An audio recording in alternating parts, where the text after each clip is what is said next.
Alright, today we're going to do a little review on JG's SIG 552 Commando. This is a much older version of the gun. I think it was bought probably back in 2008. I don't know if they've updated the model at all or if it's pretty much all still standard. But this is the version that I originally bought. This was actually my first AEG. So let's start off with our pros as usual. The pros I have are the hop up. I love this hop up, how it's easy to adjust, and I've got videos or pictures posted at the end of the video so you can see how easy that is to adjust in there. I mean, that is the best hop up that I've seen in a gun ever. I love it. Easy to adjust, and it doesn't want to jump from one position to the next. It moves real butter smooth, and it's very, very easy to set up. As well as one of my other pros is the sights that come on it. Because it doesn't have a top rail, you can't really attach anything to it, especially because you've got a real weird indentation here by the chamber. You can't even squeeze clamp something on there. So the sights that are on there are pretty much what you're going to get, and they're actually very good, and I'll post pictures of them at the end of the video too. This spins, so you get a couple different choices between your circles or your little V-split. And it's actually a fairly easy gun to sight in. I was very impressed, and this is probably my favorite gun for ease of sighting in, at least. Now we're going to go on to the cons. Now, if you know me, you know I hate collapsible stocks, and this one broke. If you put too much pressure outwards while it's engaged, it's just going to snap. It just sheared. You know, it's a plastic mechanism, and it's, you know, I hate it when they put folding stocks on there. But it does have a nice rubber butt plate on there, so I guess when I bought it I thought it was acceptable. But now, having it be broken, I mean, it's just, no, it doesn't work. The fire selector's metal, it's ambidextrous. Pretty simple. Some of the other cons I have is, I mean, I believe this is metal, the lower receiver is metal, and the upper receiver is ABS plastic. The pistol grip feels very, very plasticky though, and when you hold it, I mean, because you've got this nice metal trigger guard, but then where your hand actually sits on the grip, it feels very plastic. And really, I hate to be the Debbie Downer that ruins that, but that's the way it is. There's a rail here, and then a rail on this side as well. This would be a good spot for a flashlight or, you know, something like that on the side. And obviously you can put a foregrip on there or whatever you want. I've never really put anything on it.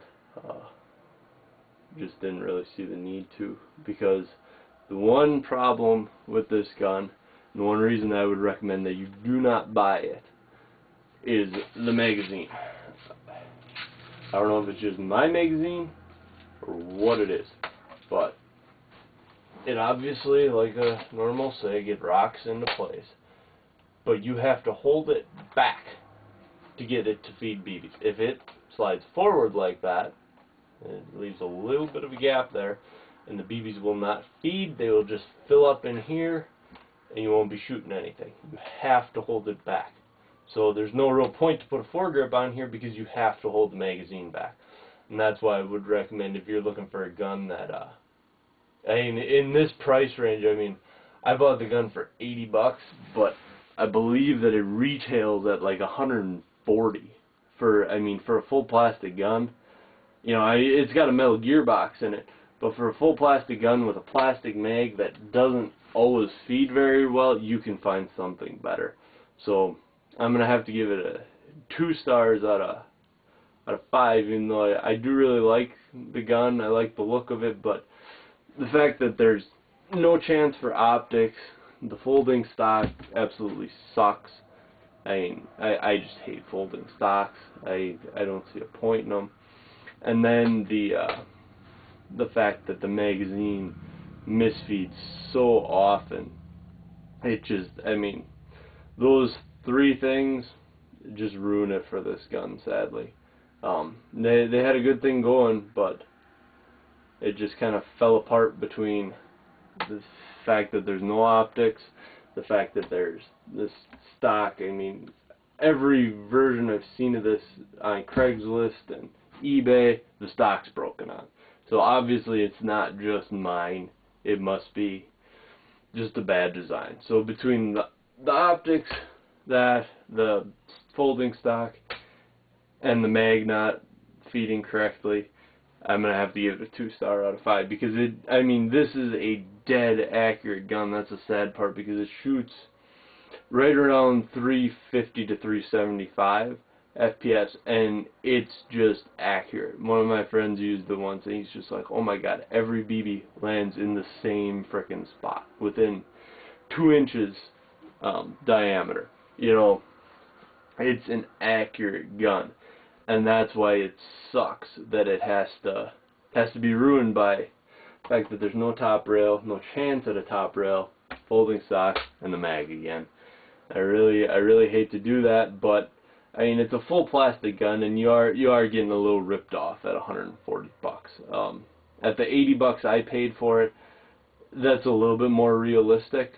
It also came with another little P230 sidearm, a little Springer pistol that was an absolute piece of junk, but I don't think they do that anymore. I guess I wouldn't recommend buying this gun, especially if you're interested in it. There's probably another SIG out there, and I mean, it's probably going to be a little bit more, but you're going to get a lot better quality. This mag not feeding correctly into there is, simply put, inexcusable. And I mean, you can see how much it rocks, this whole mechanism here. If you just watch it just rocks, and I hate that it has to be that way. I'll quick show you how the battery goes in, just so that you know, in case you're a little confused. This comes off, this sits in there, this goes back in, and then that slides back up, and then you put your pin back in. So this rocks back and forth. Sad part about the battery is it really doesn't fit in there, and there's really not much room for a bigger one either. And okay, now one thing that I have to go over, because everybody says it, looking at the back of this gun, everyone says this is a plastic gearbox. It is a plastic box. It has metal gears in it. It's an absolutely idiotic design. So once again, don't buy this gun.